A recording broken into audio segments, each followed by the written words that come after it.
program is brought to you by Newsworks in cooperation with the Eau Claire Area School Board. Meeting on the adoption of the budget to order. Nita, if you could, it's like we're going to roll call first tonight. Commissioner Harder. Here. Commissioner Johnson. Commissioner Lyons. Here. Commissioner Nordin. Here. Commissioner Zur.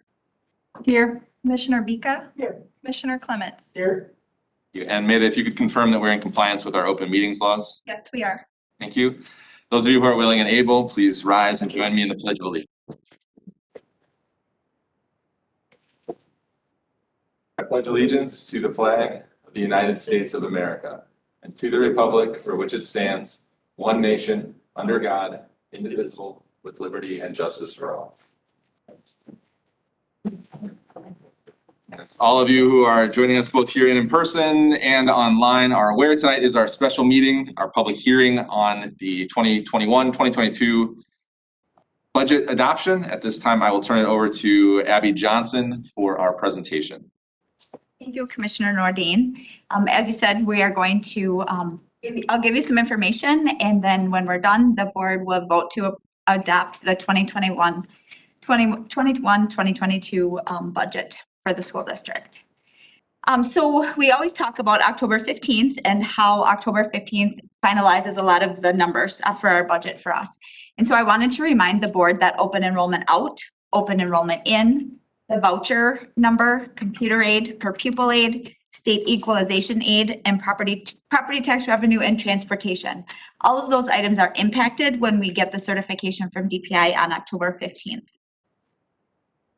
One thing that we always like to talk about this time of year is how do we spend $1 in the Eau Claire School District? And so every year I share this graphic with you. And so what's proposed in the 21-22 budget is 75 cents of every dollar would be spent on salary and benefits, which makes sense because that's our people that are helping our kids. 17 cents is spent on contracted services, which includes our contracted substitutes and transportation. A penny of our contracted services is also goes to mandated private school costs. We separated that out because that's a cost that we are expected to pay and we don't have any control over that.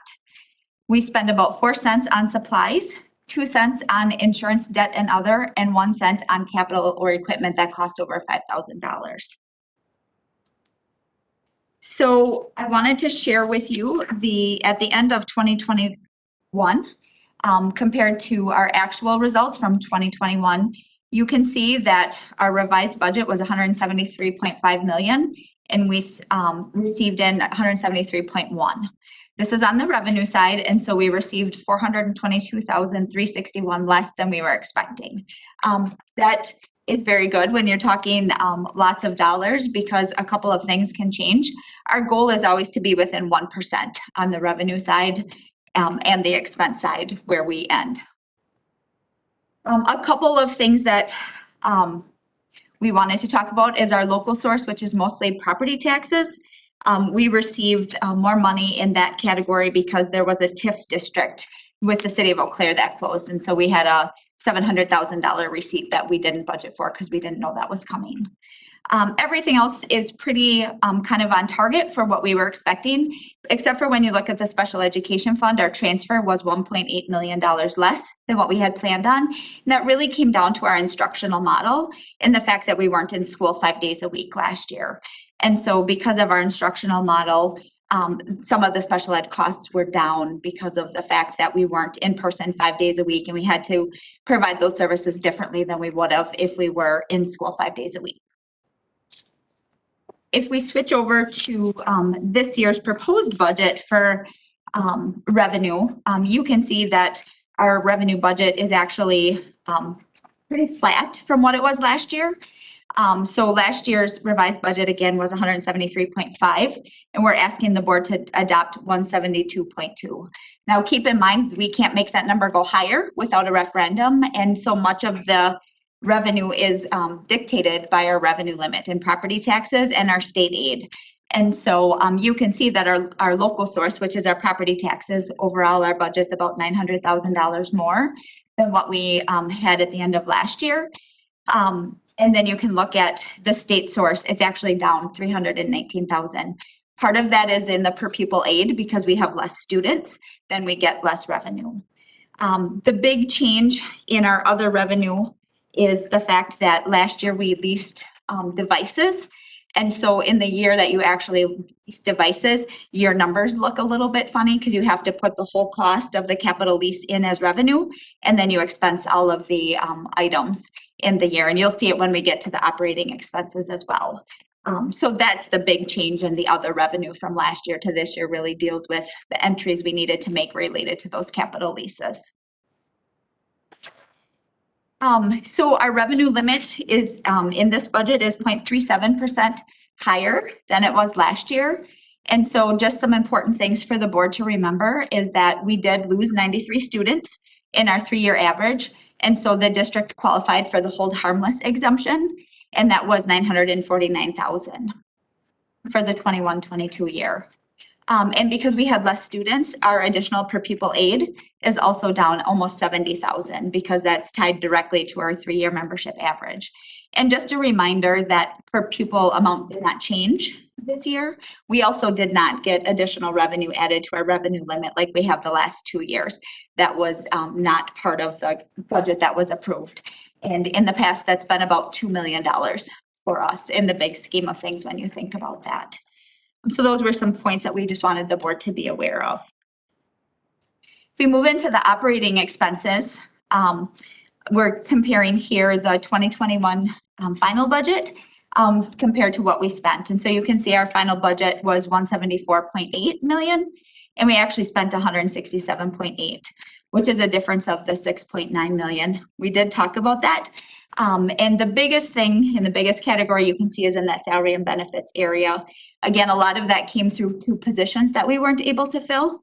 I believe I had shared with budget development as well that we had 62 school year positions that we weren't able to fill, in addition to other positions. Those school years would have been certified staff and staff that's working directly with students. And so we had the need, we just couldn't find the people. And I think that that was important to recognize. But that's why we had such a big difference there. And then again, special ed, you can see, you know, that $1.8 million difference in special ed matches on the revenue side because we had to rethink how we do special ed last year because of our instructional model. If we talk about how does that impact our fund balance, you can see overall for the 2021 year, we had a surplus of 5.2 million. That brings our fund balance up to 40.7 million, which is 28.8% of our Fund 10 expenditures.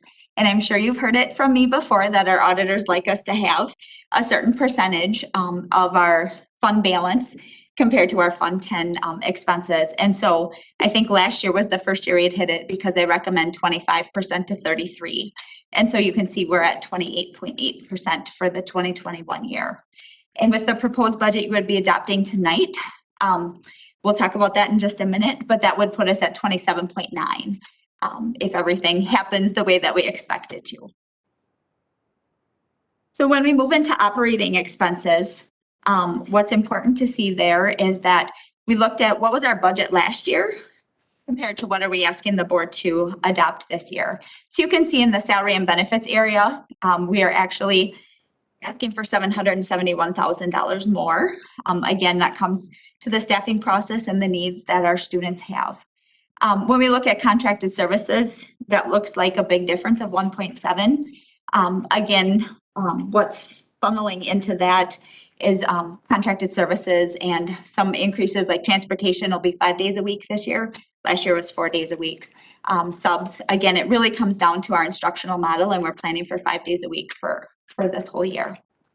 Supplies, you see that 4.8 difference, and that comes back to the capital leases for the devices. And so we had increased our revenue by 4 million and some change, and then our expenses were up 4 million as well. It's like we were purchasing the devices even though we're leasing them.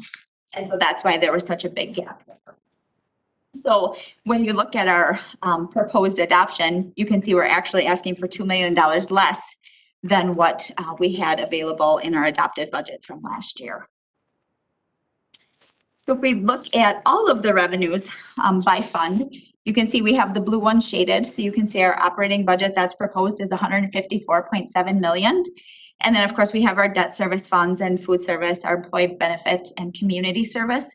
Our community service fund, Fund 80, is where like our middle school athletics and kind of things that impact the whole community end up. So our revenues total for the district are 174.2 million is what we're asking the board to approve. And then if we look at expenses by fund, again, you can see the operating budget is 155 million. And so the board would be adopting a $410,000 deficit in this proposed budget. And so the 410, a lot of that comes with some of those changes that occurred on October 15th. And so we felt that was an acceptable number to ask the board to approve. And then, of course, we have our expenses for debt service, our capital projects fund, Fund 49. I think you'll remember a few years ago when we borrowed the money, we had this really big revenue. And now as we spend it down, you recognize the revenue once, but your expenditures might take place over 3 or 4 years. And so that's why you see Fund 49 show up there, but not on the revenue side. Again, food service, you know, they need to operate and stand alone as a business. Our employee benefit trust fund, that's our OPEB and what we expect to spend on that. And then again, our community service fund is our middle school athletics is the biggest piece of that. So total expenses, just over 175 million is what we're asking the board to approve tonight. One other thing we like to highlight at this time of year is just update our community on how did we spend our referendum money. And so we have 5.8 million that we levy. That was approved in November of 2016.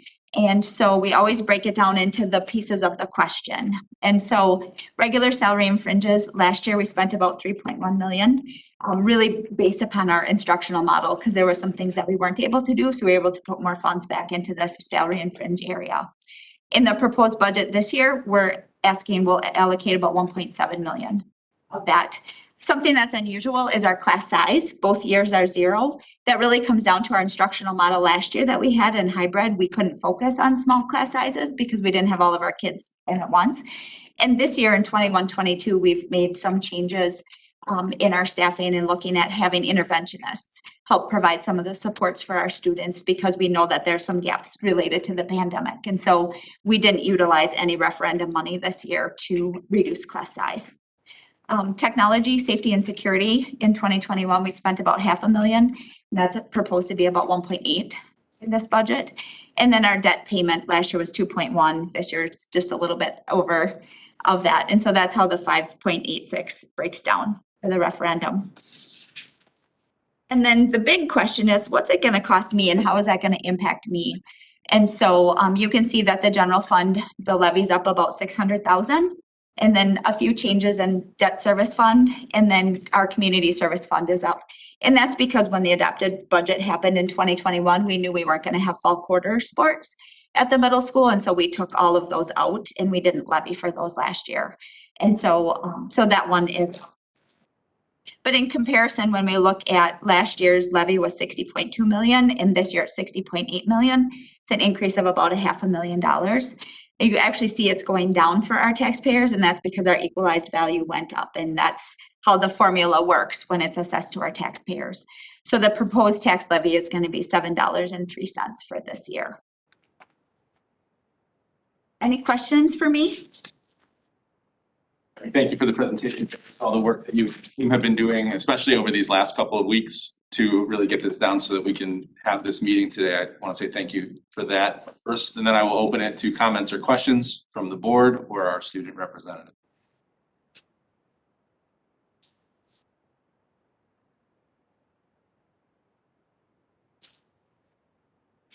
Well, seeing none, I'm going to take this opportunity to do like I always do and note that with this $400,000 deficit, if we were not putting public dollars into paying for private schools in this district, we would have $1.3 million in surplus for this year. Not only that, but, and this is for the benefit of the few people that are watching, our media partners, you already know this, but I'm going to say it again. We also aren't compensated the same way as private schools for our special education. They get 90 cents out of every dollar paid for. We get 30, I believe, or is it 29? 29.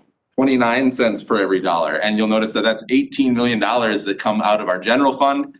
We want to support our special education students. They are part of our goal of equity in this district to make sure that students, but the state is not compensating public schools in the way that they need to.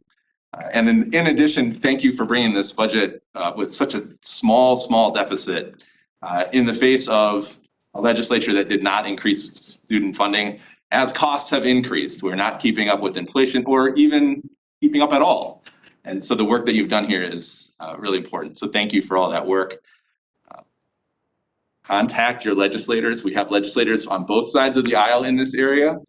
Let them know that public schools need to be funded and that public dollars should go to public schools, not private education. We do have the opportunity for public comment. However, we had no public comment for tonight, so we will move directly on to adoption of the budget. At this time, I would hear a motion to adopt the proposed 2021-2022 ECASD budget. So moved. Second. Moved and seconded. Is there any discussion on the motion? Seeing none, we'll call the question. Maida, if you could please do a roll call vote. Commissioner Harder, Yes. Commissioner Lyons, Yes. Commissioner Nordin, Yes. Commissioner Zur, Yes. Commissioner Bika, Yes. Commissioner Clements. Yes. The motion passes. At this time, I would hear a motion to adjourn. So moved. Second. All those in favor, please say aye. Aye. We're adjourned.